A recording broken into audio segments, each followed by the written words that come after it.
Hi guys, welcome to शाद classes. आज मैं बहुत दिनों बाद फिर से क्लासेस शुरू करने जा रहा हूं और आज क्लास 10th की एनसीईआरटी चलेगी, पॉलिटिकल साइंस।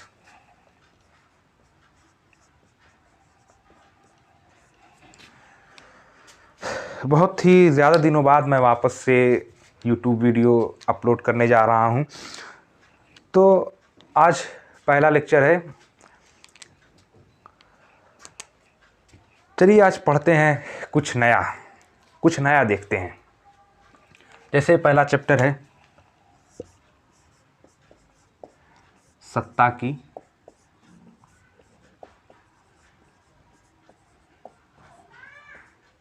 साझेदारी। क्लास 10th एनसीईआरटी लोकतांत्रिक राजनीति सेकेंड, उस बुक से ये पहला चैप्टर है, सत्ता की साझेदारी। और आज हम यही देखेंगे इसके बारे में कि सत्ता की साझेदारी क्यों इम्पॉर्टेंट है और ये क्यों ज़रूरी है। हम इसमें सिर्फ दो चीज़ पढ़ेंगे, वही इम्पॉर्टेंट है इसमें। सत्ता की साझेदारी क्यों आवश्यक है,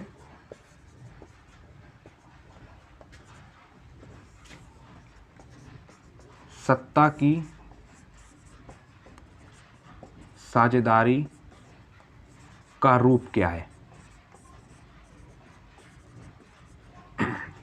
यही दो बातों को जानेंगे और यहीं पर चैप्टर आपका ख़त्म हो जाएगा।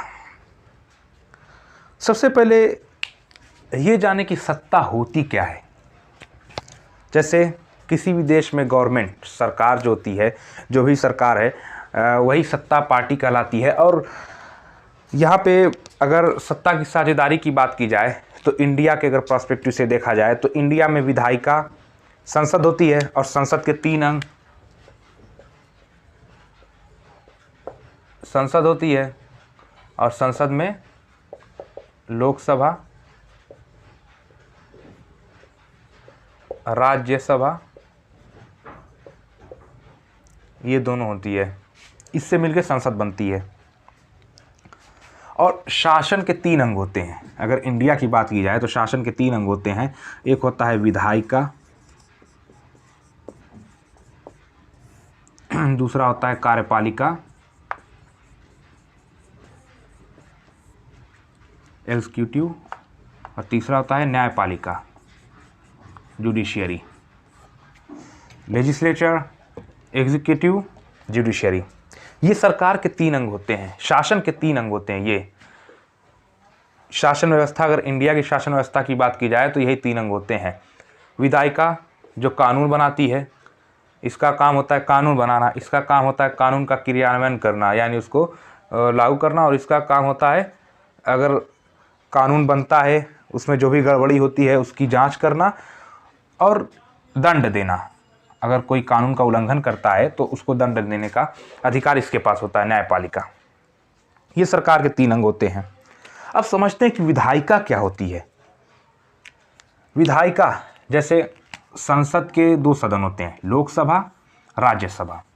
लोकसभा जो हम केंद्र सरकार वाला इलेक्शन होता है जिसमें हम लोग चुनाव करते हैं, केंद्र सरकार में एमपी का चुनाव करते हैं, मेंबर ऑफ पार्लियामेंट, एमपी का चुनाव करते हैं। इन्हीं से लोकसभा बनती है। जो केंद्र सरकार होती है वो लोकसभा ही होती है जो केंद्र सरकार बनाती है।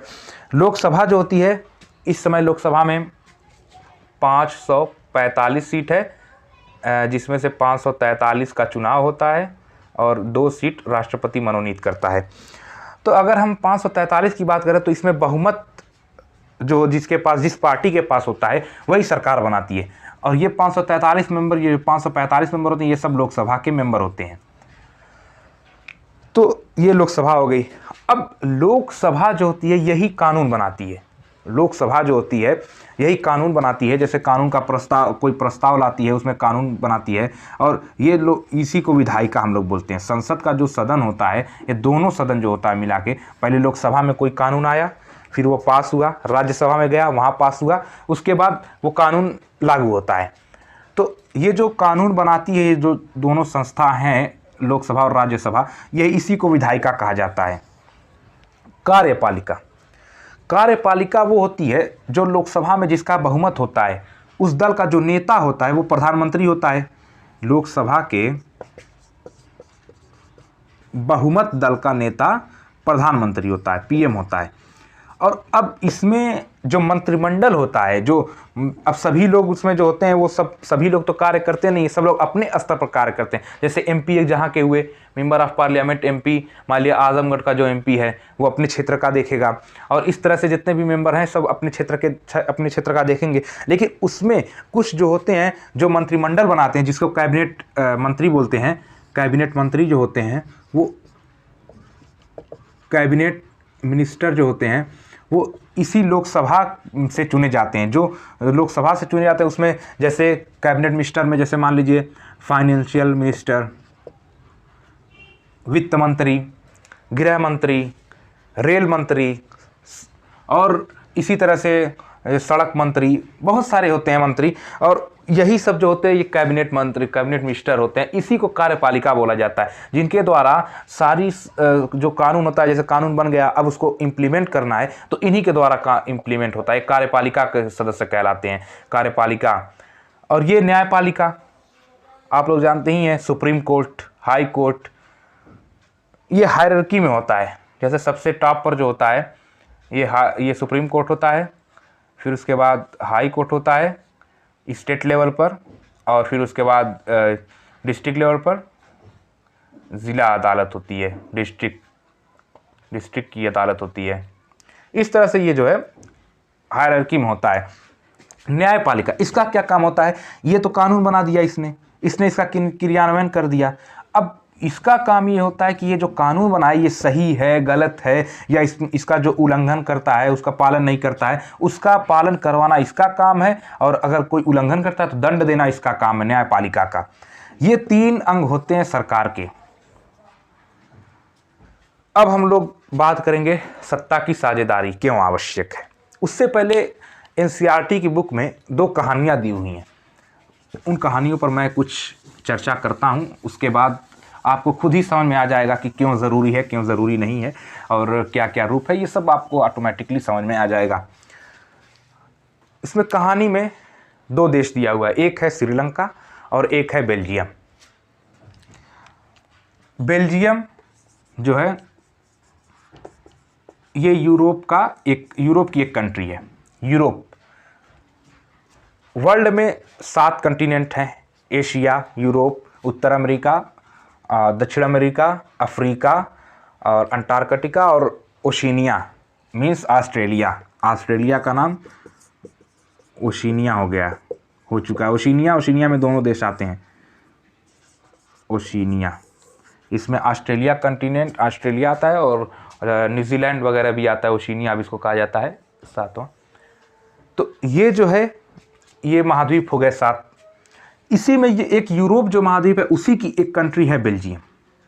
बेल्जियम जो है, और ये इसके चारों ओर जैसे फ्रांस, इसकी सीमा रेखा पर फ्रांस है, जर्मनी है, और यही सब देश है, इसी के बीच में ये स्थित है। यहाँ पे क्या हुआ कि यहाँ पे 2 भाषा बोलने वाले लोग रहते हैं, 2 नहीं एक्चुअली 3 भाषा बोलने वाले लोग रहते हैं। 59% जो हैं वो डच भाषा बोलते हैं, डच भाषी लोग हैं, और जो 40% हैं ये फ्रेंच बोलते हैं, फ्रेंच, और जो 1% है ये जर्मन बोलते हैं। इनमें इसकी जो राजधानी है, बेल्जियम की जो राजधानी है ब्रुसेल्स जो इसकी राजधानी है, यहाँ पे जो है 80% लोग फ्रेंच बोलते हैं और 20% लोग डच बोलते हैं। ये ब्रुसेल्स में इसकी जो राजधानी है। अब यहाँ पे जो है ये जो डच भाषी लोग हैं ये तो बहुसंख्यक में हैं, आबादी के हिसाब से बहुसंख्यक में हैं, लेकिन अगर डेवलपमेंट और शिक्षा की बात की जाए या समृद्धि की बात की जाए तो ये अल्पमत में है। यानी कि फ्रेंच लोग जो हैं ये ज़्यादा पावरफुल है 40%, बट फिर भी ये पावरफुल हैं। और यहाँ पे इनमें शिक्षा का अभाव नहीं है, इसमें शिक्षा का प्रभाव है। और उसके बाद ये डेवलपमेंट विकास के राह पर चल रहे हैं और ये सब पिछड़े हुए हैं। अब यहाँ पे बात आती है श्रीलंका की। ठीक इसी तरह से हम लोग तुलना करते हैं श्रीलंका से। श्रीलंका भी एक कंट्री है, उससे तुलना करते हैं। श्रीलंका, यहाँ पे क्या है कि यहाँ पर भी सामाजिक समूह है, दो सामाजिक समूह हैं।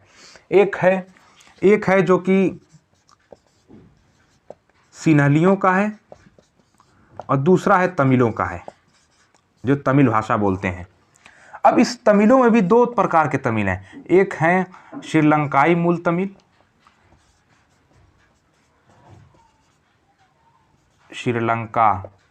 जो श्रीलंका के निवासी हैं, और एक है भारतीय मूल तमिल, जो भारत में, जैसे कि जब उपनिवेश था उस टाइम पर, जब ब्रिटिश सरकार यहाँ पे शासन करती थी, तो जो खेतों में काम करने के लिए, बागानों में काम करने के लिए हिंदुस्तान से श्रीलंका जाते थे, और उनके जो बच्चे थे वहाँ पे, वही जो है भारतीय तमिल कहलाते हैं। जो नहीं आए वापस इंडिया में, वहीं रह गए, वहीं पे रहने सहने लगे, तो वही जो है उनको भारतीय तमिल बोलते हैं।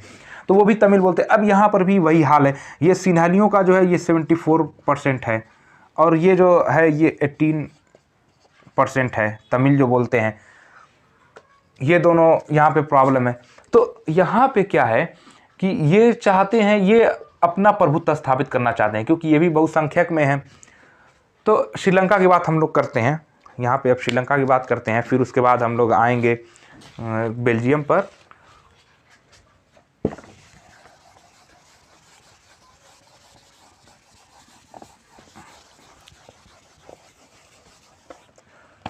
जैसे 1948 में श्रीलंका स्वतंत्र हुआ। श्रीलंका स्वतंत्र हुआ। उसके बाद 1956 में इन्होंने सिन्हली भाषा को राजभाषा का दर्जा दे दिया,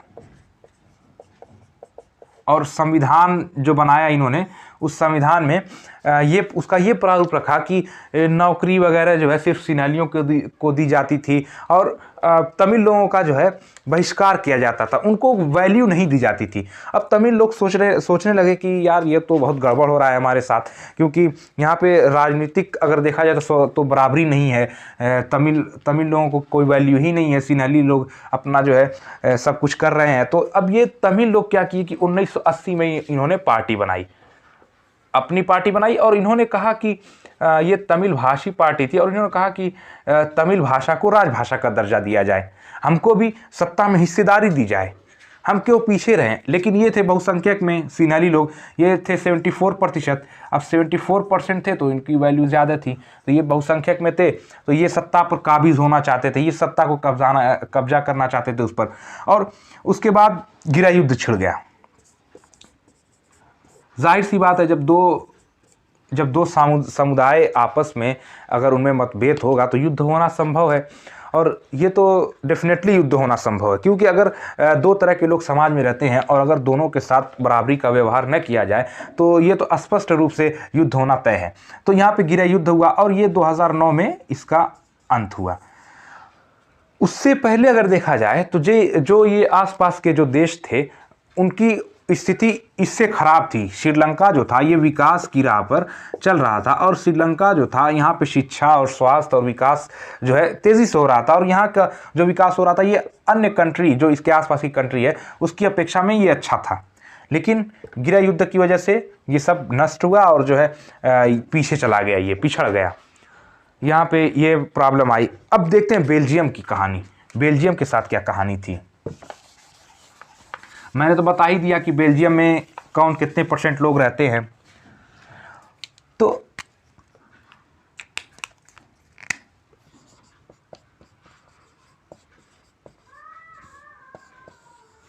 बेल्जियम जो है इसने समझदारी का काम किया, बहुत ही अच्छा काम किया बेल्जियम।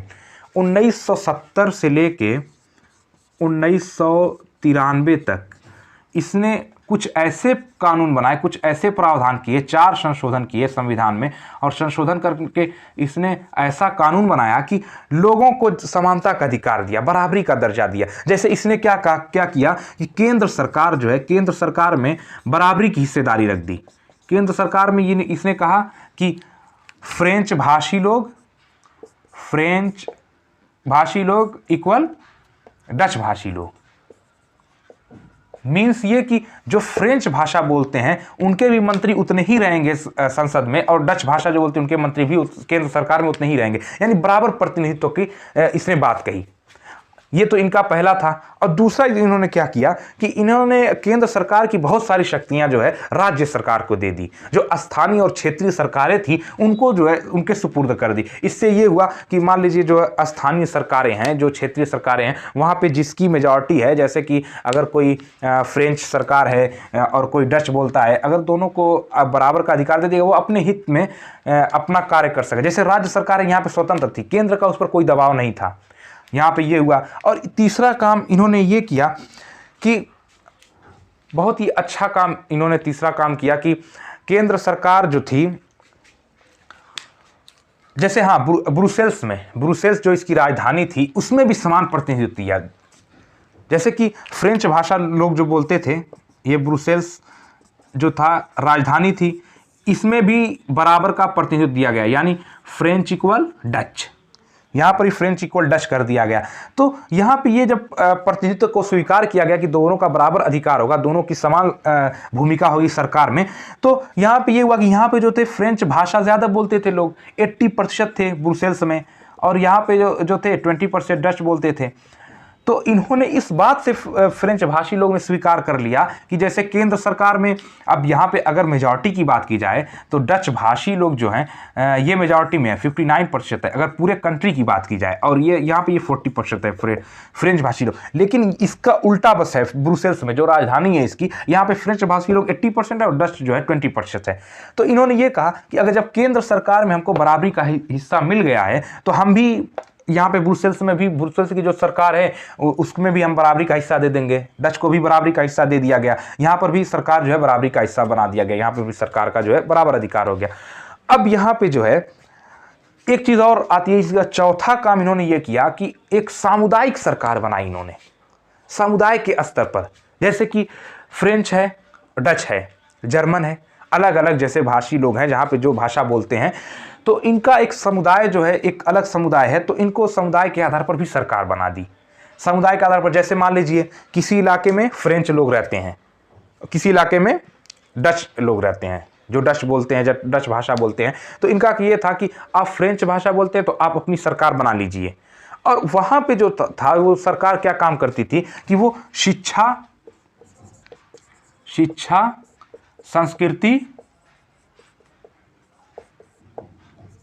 और भाषा, इन्हीं सब्जेक्टों पर जो है ये कानून बनाती थी और इनका जो है पालन करवाती थी, और इसी मतलब इनसे संबंधित मामलों की सुनवाई करती थी, सरकार देखती थी। यही सामुदायिक सरकार थी ये स्तर पर। अब ये तो हम अगर बात करते हैं तो बहुत ही कॉम्प्लिकेटेड चीज़ है, क्योंकि ये तो हर कंट्री में, मेरे हिसाब से तो हर कंट्री में होना चाहिए इस तरह की चीज़ें। क्योंकि अगर मान लीजिए कि आप सबको बराबर का अधिकार देते हैं तो वहाँ पर जो है सुख शांति अच्छे से बनी रहेगी, सुख शांति। और जैसे कि यहाँ पे अब अंदेशा, गृह युद्ध का भी अंदेशा कम हो गया। यहाँ पे गृह युद्ध कैसे होगा, क्योंकि जब सबको बराबर का अधिकार है तो कोई कुछ कहेगा नहीं। अब यही बात सेम श्रीलंका पर अगर देखी जाए तो श्रीलंका में बहुसंख्यक वर्ग ने अपने विचारों को थोपा अल्पसंख्यकों पर, तमिलों पर, कहा कि उन पर अत्याचार किया, तो वहाँ पे गृह युद्ध हो गया। अब यहाँ पे गृह युद्ध होने की संभावना बहुत ही कम है। तो यहाँ पे सत्ता की साझेदारी इस तरह से हुई। अब आपको समझ में आ रहा होगा कि सत्ता की साझेदारी क्यों आवश्यक है। मैंने स्टार्टिंग में आपको बताया सत्ता की साझेदारी, और इसमें दो चीज़ मैंने कहा कि दो चीज़ पढ़ना है। एक पढ़ना है कि सत्ता की साझेदारी क्यों ज़रूरी है, क्यों आवश्यक है, और दूसरा पढ़ना है कि सत्ता की साझेदारी का रूप क्या है। ये दो चीज़ें पढ़नी है। तो अब क्यों ज़रूरी है? ज़रूरी इसलिए है कि जो समाज में विभिन्न प्रकार के समुदाय रहते हैं, इनके बीच टकराहट पैदा न हो। अगर सत्ता की साझेदारी, सत्ता में साझेदारी सबकी रहेगी तो टकराहट नहीं पैदा होगी, जाहिर सी बात है टकराहट पैदा नहीं होगी उसमें। और ये है कि आप जो है बहुसंख्यक अगर हैं, अब अल्पसंख्यक पर आप जो है अपने विचारों को थोप नहीं सकते। आप जो है बहुसंख्यक का जो है विचार, ये नहीं कि आप अल्पसंख्यक को दबाएं, आप उनको भी उनके विचार रखने का अवसर दीजिए। और बहुसंख्यक लोगों को ये तो तत्काल में फ़ायदा मिल सकता है। जैसे मान लीजिए आप सोचते हैं कि हम बना दिया जाए, सपोज करिए इंडिया को बहुत सारे लोग चाहते हैं हिंदू राष्ट्र बनाने के लिए। अब बताइए, हिंदू जो है बहुसंख्यक में है इंडिया में, अगर सपोज करिए कि अगर हिंदू राष्ट्र बनाया जाता है तो क्या मुसलमान, सिख, ईसाई जो भी हैं ये विरोध नहीं करेंगे? जाहिर सी बात है विरोध करेंगे, क्योंकि अगर इनको हटाया जाएगा, अगर एक सेक्युलर कंट्री है, अगर एक सेक्युलर कंट्री जैसे भारत सेक्युलर कंट्री है, अगर यहाँ पे जो है हिंदू मुस्लिम कर दिया जाए कि हिंदू राष्ट्र बनाया जाए क्योंकि हिंदू जो है बहुसंख्यक में है, तो ये तो तय है कि अगले ही दिन से विरोध होना शुरू हो जाएगा और जगह जगह आतंक फैल जाएगा और जो है जगह जगह बहुत सारी घटनाएं होने लगेंगी, क्योंकि ये संभव नहीं है। इसी प्रकार से श्रीलंका ने ऐसा किया तो वहाँ पे गृह युद्ध छिड़ गया और धीरे धीरे वो डिक्रीज होने लगा, डिक्लाइन होने लगा उसका। अब यही काम अगर बेल्जियम की बात की जाए तो इसने बहुत अच्छा काम किया कि इसने बराबरी का अधिकार दे दिया, कहा कि चलिए ठीक है, आप भी रहते हैं, हम भी रहते हैं, समुदाय यहाँ पे हैं, तो बराबरी का अधिकार दे दिया जाए। इस हिसाब से ये बहुत ही अच्छा इन्होंने काम किया, जो कि बहुत ही अच्छी व्यवस्था है मेरे हिसाब से। ये हर जगह ऐसी व्यवस्थाएँ होनी चाहिए। यहाँ पे दो बात हो गई कि क्यों ज़रूरी है। ज़रूरी इसलिए है कि समुदाय के लोग जो हैं, जो समाज के में विभिन्न प्रकार के समूह पाए जाते हैं, जैसे अलग अलग समुदाय पाए जाते हैं, उनके बीच टकराहट पैदा न हो, इसलिए सत्ता की साझेदारी ज़रूरी है। और सत्ता की साझेदारी इसलिए भी ज़रूरी है कि बहुसंख्यक लोग अल्पसंख्यक पर कोई अत्याचार न कर सकें, उनको दबा न सकें। इससे जो है देश की अखंडता को हानि पहुँचती है, देश की अखंडता जो है वो टूट जाती है। जैसे कि अभी बहुसंख्यक लोग को तोड़ दिया जाए, अब मान लीजिए यही काम अगर यहाँ पे होता बेल्जियम में, तो बेल्जियम तो भाषा के आधार पर दो राष्ट्र में बंट गया होता। एक कहता कि ये फ्रेंच भाषी है, ये कहता डच भाषी है। अब बेल्जियम जो है दो भागों में बढ़ जाता, लेकिन इसने दोनों को बराबरी का अधिकार दिया और देश की अखंडता को बचाए रखा। और श्रीलंका में भी यही हाल है। तो ये दोनों से हमको यही समझ में आती है कि ज़रूरी इसीलिए है कि हमको जो बीच में टकराहट है, सामाजिक समूह के बीच टकराहट है, उनको जो है ख़त्म करने के लिए सत्ता की साझेदारी ज़रूरी है। अब दूसरा कॉन्सेप्ट देखते हैं, सत्ता की साझेदारी का रूप क्या है। इसका रूप भी बहुत इंपॉर्टेंट है। साझेदारी के कई प्रकार के रूप होते हैं। साझेदारी में आप देखेंगे कि जैसे इंडिया की अगर बात की जाए, सत्ता की साझेदारी का रूप, तो इंडिया में कई प्रकार का रूप है। रूप की अगर बात की जाए तो पहले ही मैं बता चुका हूं कि यहां पे शासन के तीन रूप हैं। पहली बात की जाए विधायिका, कार्यपालिका और न्यायपालिका।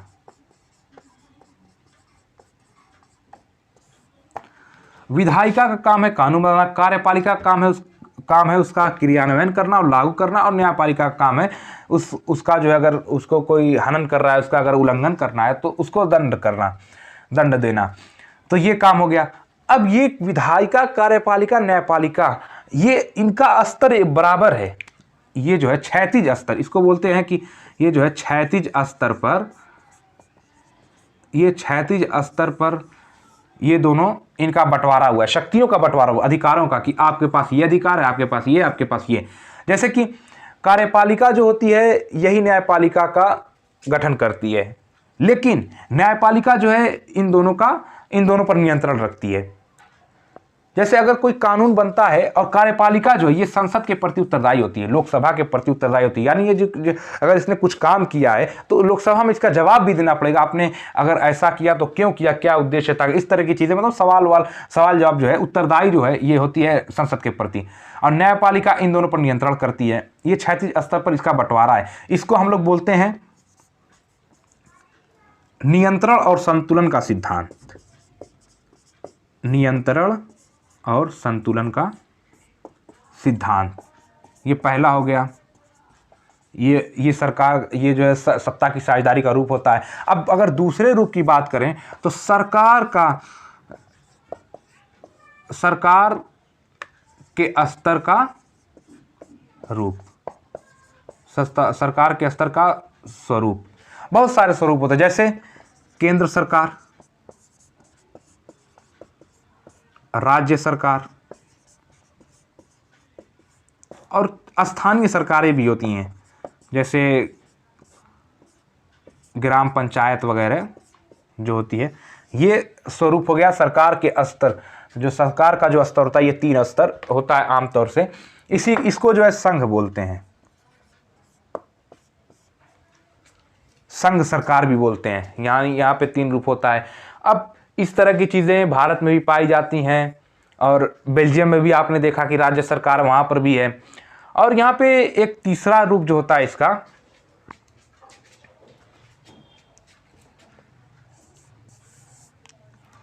ये हो गया विधायिका, संतुलन नियंत्रण और संतुलन का सिद्धांत, और ये हो गया सरकार के स्तर का स्वरूप।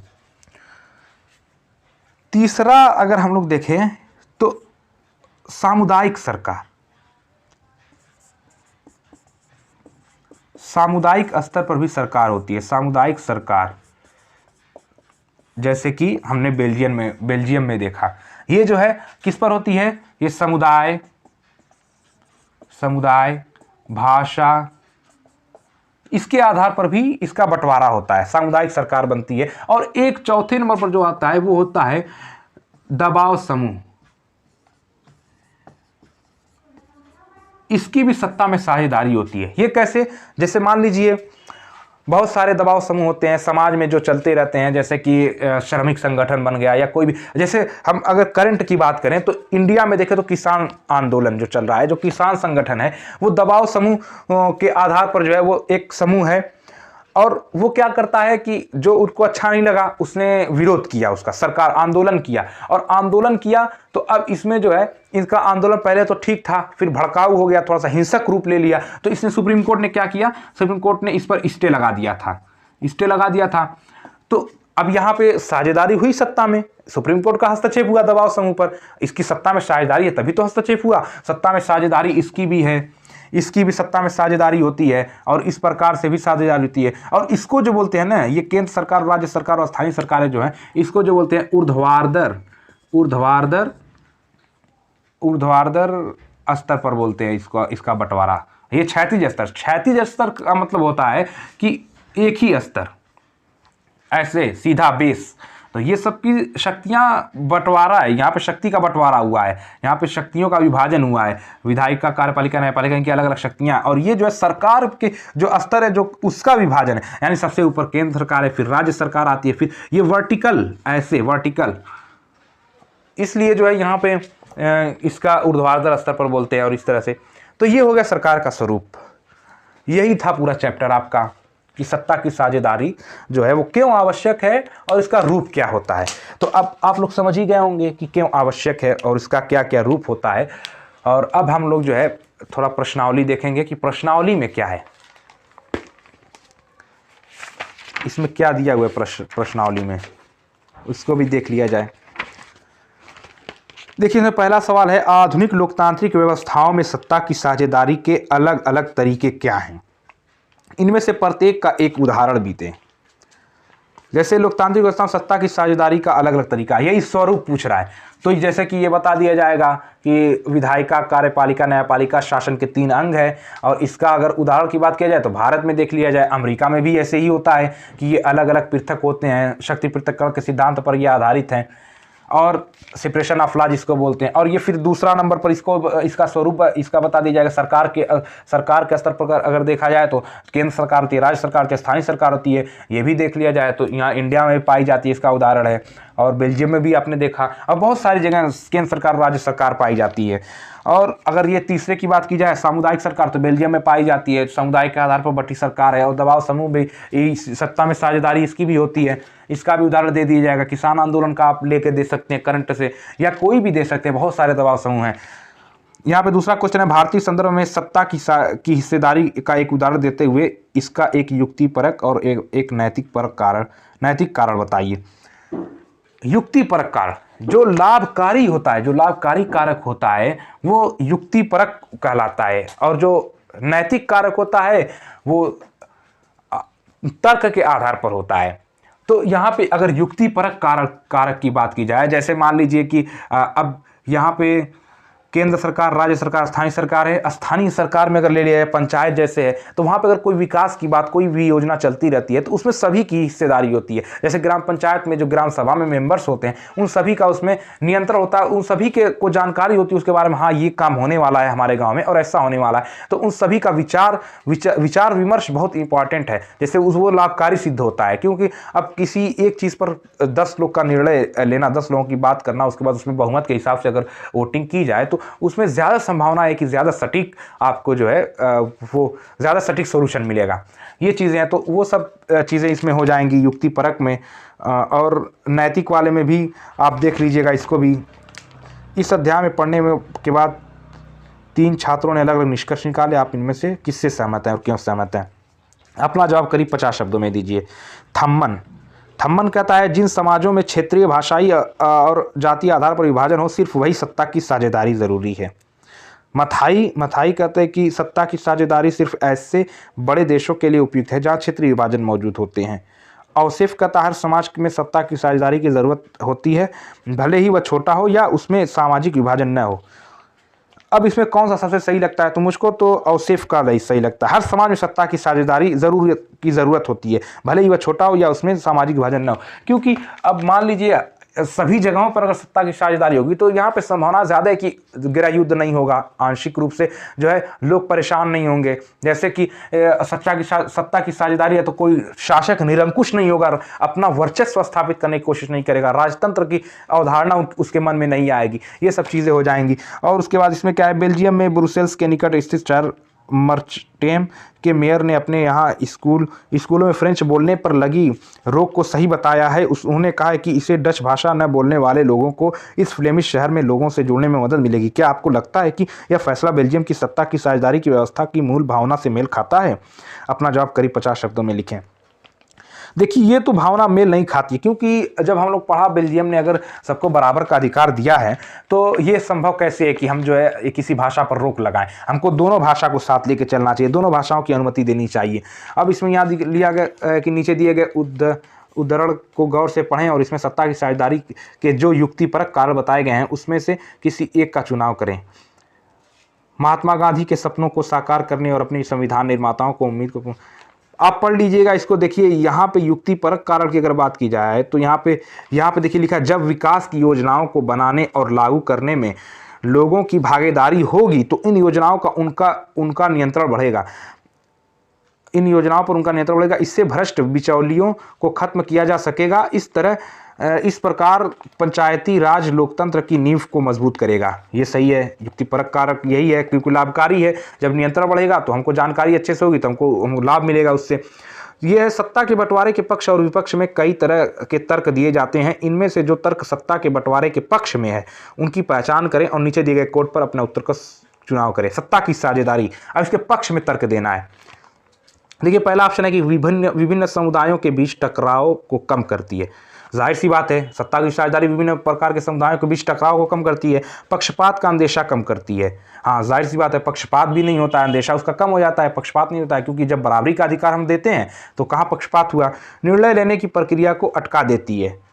देखिए, ये विपक्ष में है, ये पक्ष में नहीं है, तो इसको हटा दीजिए। विविधताओं को अपने में समेट लेती है। हाँ, सही बात है, विविधता, बहुत सारी विविधताएं रहती हैं। कोई भाषा बोलता है, कोई, अगर इंडिया में बात की जाए तो यहाँ पर तो ये तो विविधताओं का देश ही कहलाता है। विविधता में एकता देखी जाती है इंडिया में, तो ये भी सही हो गया। अस्थिरता और आपसी फूट को बढ़ाती है।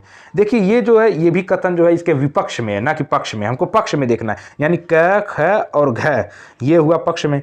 अब उसके बाद सत्ता में लोगों की भागीदारी बढ़ाती है। हाँ, सही है, लोगों की भागीदारी बढ़ती ही है सत्ता में। देश की एकता को कमज़ोर करती है, नहीं, ये भी विपक्ष में, ये भी पक्ष में नहीं है। तो यहाँ पे क, ख, घ और च, यानी कि ये पहला वाला सही है, ऑप्शन सा।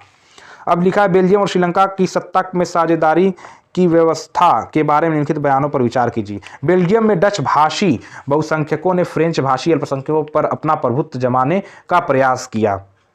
नहीं, यहाँ पे ये तो सही नहीं है, यहाँ पे प्रयास नहीं किया था। बेल्जियम में कहाँ किया गया था, वहाँ पर तो बराबरी का अधिकार दे दिया गया था संविधान में ऐसा प्रावधान करके।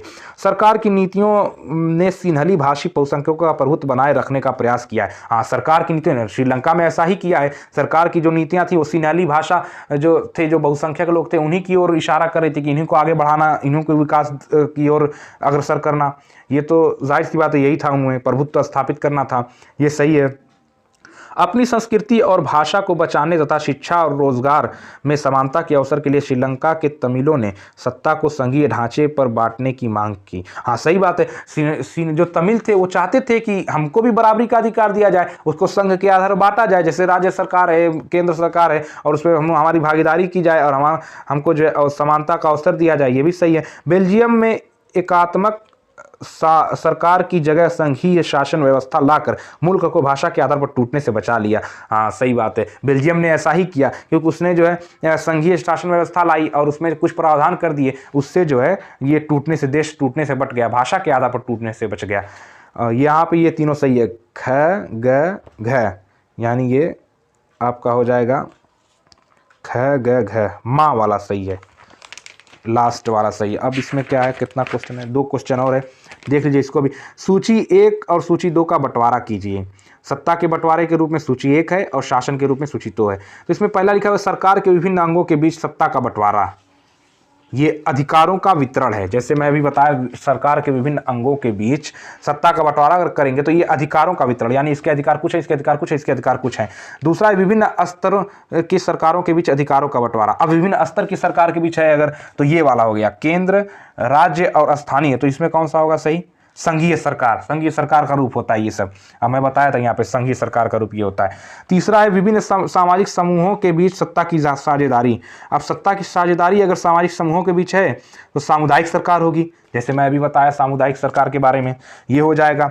2 या अधिक दलों के बीच सत्ता की साझेदारी, ये गठबंधन सरकार, गठबंधन सरकार होती है जो 2 या 2 से अधिक दल के बीच में होती है सत्ता की साझेदारी, उसी को गठबंधन सरकार बोलते हैं, ये हो जाएगा। आप लोग सही मिलान कर लीजिएगा। अगर सत्ता की साझेदारी के बारे में निम्नलिखित 2 बयानों पर गौर करें और नीचे दिए गए कोड के आधार पर जवाब दें। नंबर 1, सत्ता की साझेदारी लोकतंत्र के लिए लाभकर है, सही बात है, बिल्कुल लाभकर है। इससे सामाजिक समूह में टकराव का अंदेशा घटता है, ये भी सही बात है। यहाँ पे आपका चैप्टर हुआ समाप्त। अब फिर मिलेंगे दूसरे लेक्चर में दूसरे चैप्टर के साथ। जो दूसरा चैप्टर आपका है वो संघवाद, फेडरलिज्म, बहुत ही इंटरेस्टिंग चैप्टर है, जुड़े रहिए। Have a nice day.